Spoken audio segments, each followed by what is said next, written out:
Yes. So we're going to start from the first album. From your very first album. I just want to know the space you were in at every point. Because for me, I can easily look at Rapaholic and Psychology and feel like that was the era Sark was always wearing suits. Yeah, and then I'll think of highs like, oh, that's when we were really into jackets. Mm-hmm. And then No Pressure is when like you did the whole cigar. Okay. You understand? So to me, to that. yeah. So then for you, when you start with Mache, what do you remember? What kind of vibe?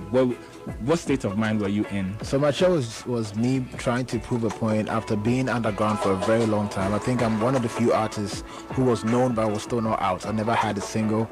But then when I go to shows, people knew me in the streets, but I just had to cement that whole hustle with having a professional studio album.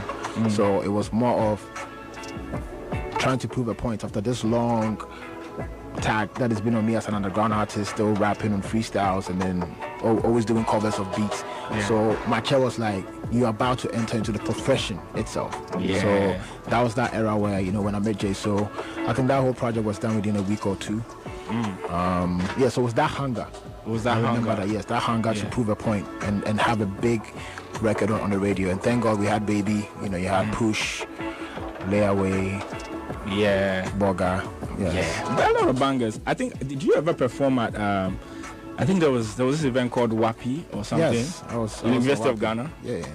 So you see, I always think that no, that wasn't Sark there, because I remember you performing, and when I think back to it, I was like, that's probably no, that was. I think at that point, almost every show that was happening, I would find a way to be on there, because I was trying to be heard. So I went to Addis Ababa College. My mom had no idea I was there.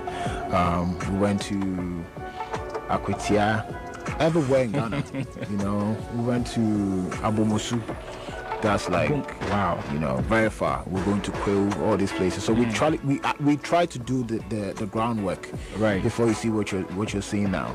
Okay. So let's come to Rapaholic. Rapaholic was. I feel like it should be extra special because that's where you picked the name for your event. Mm-hmm. Yeah.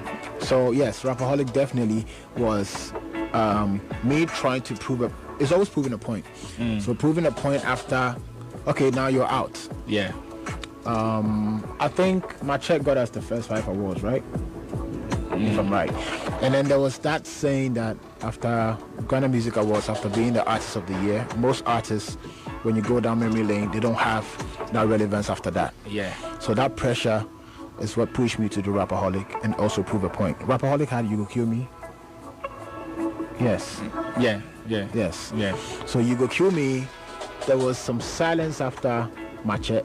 And after winning the 5 awards, it was like, yeah, Trey, they'll be to me, let's show us you can come back.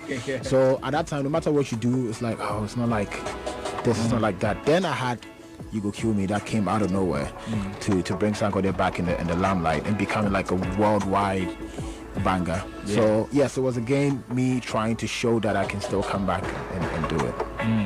Now, this is off the thing, but I'm sure you had a lot of people saying that back in the day, you used to rap like a little nasally, like, yeah. And then I realized there was a switch. I think